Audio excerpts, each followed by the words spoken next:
Bugün yepyeni bir yılın ilk günü. 365 gün sürecek 2022 yılının ilk günündeyiz yani. Madem bugün bu kadar yıl ve gün muhabbeti yapacağız, ilginç bir hikayeyle karşınıza gelelim dedik. Tarihte öyle 10 gün var ki aslında hiç var olmadı. Ve aslında bu var olmayan 10 gün yüzünden bazı önemli tarihler karıştı ama farkında bile değiliz. Peki nasıl oldu bu? Gelin videonun devamında hep beraber öğrenelim.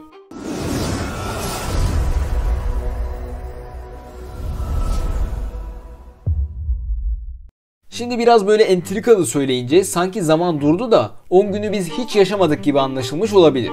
Ama aslında bu durum kullandığımız takvimle alakalı.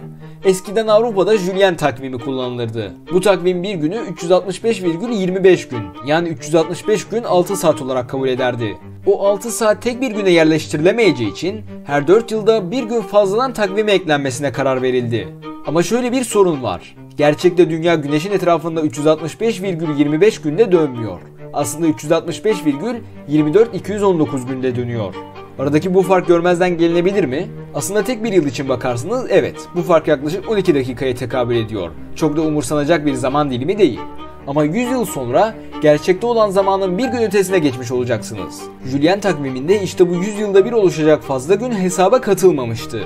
Durum böyle olunca bazı papazlar fark etti ki normalde Noel'in kutlanma tarihi eski yıllara göre bir gün kaymıştı. Daha sonra anladılar ki aslında o zamana kadar 10 gün ileriden gidiyorlardı. Bu durumun düzeltilmesi lazımdı.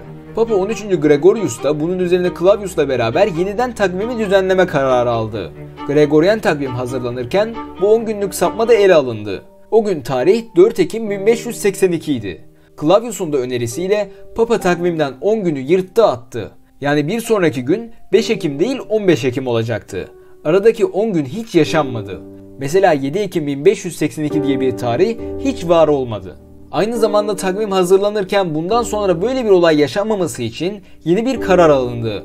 Bu 100 yıllık kaymanın önlenmesi için her 100 yılda bir artık yıl eklenmeyecekti. Yani 1700, 1800, 1900 gibi sonu çift sıfırla biten yıllarda normalde Şubat ayı 29 çekecekken bu kural sayesinde o gün eklenmeyecek ve 100 yılda bir gerçekleşen kayma yaşanmayacaktı.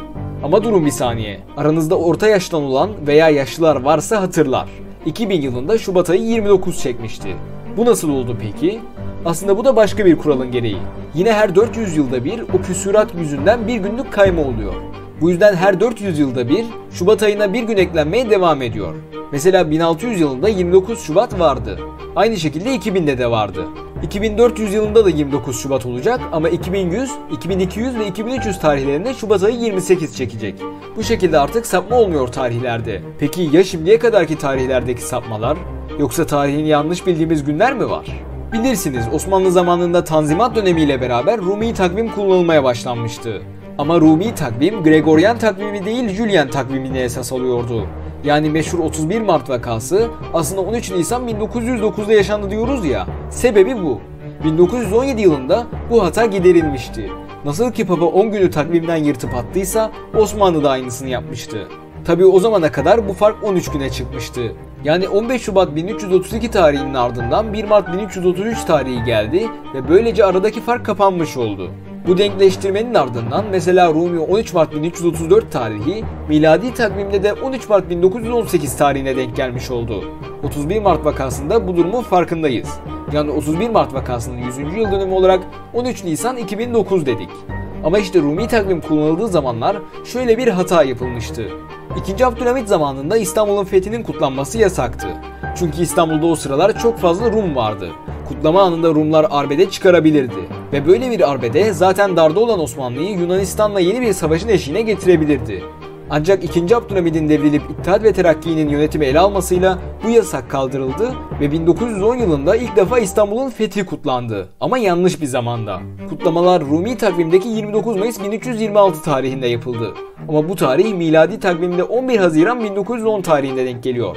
Yani onlar İstanbul'un fethini yanlış bir zamanda kutladı. Şimdi gelelim bizim hatamıza. Biz de yanlış kutluyoruz. Evet, İstanbul fethedildiğinde takvim yaprakları 29 Mayıs 1453 tarihini gösteriyordu. Burada bir hata yok çünkü fetih gerçekleştiğinde hala Julian takvimini kullanıyordu Avrupa. Yani henüz 10 gün takvimden atılmamıştı. Tabii fetih takvimin güncellenmesinden 100 yıl önce gerçekleştiği için o zamanlar bu fark 9 gündü. Yani arada 9 günlük bir kayma var. Sonra takvim ileri alındı ve ne olmuş oldu? Bu 9 günlük fark yıl dönümü hesaplarken önümüze çıktı. 29 Mayıs 1953 tarihinde Fetih'in 500. yılı kutlandı. Ne deniyordu orada? Fatih Sultan Mehmet bundan tam 500 yıl önce İstanbul'u fethetti. Aslında hayır, tam olarak 500 yıl değildi.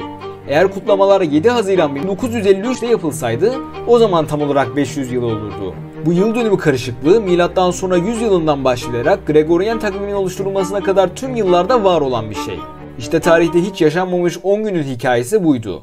Böylece bir videomuzun daha sonuna geldik. Videolarımızdan haberdar olmak için abone olmayı ve bizlere destek olmak için videoyu beğenmeyi unutmayın.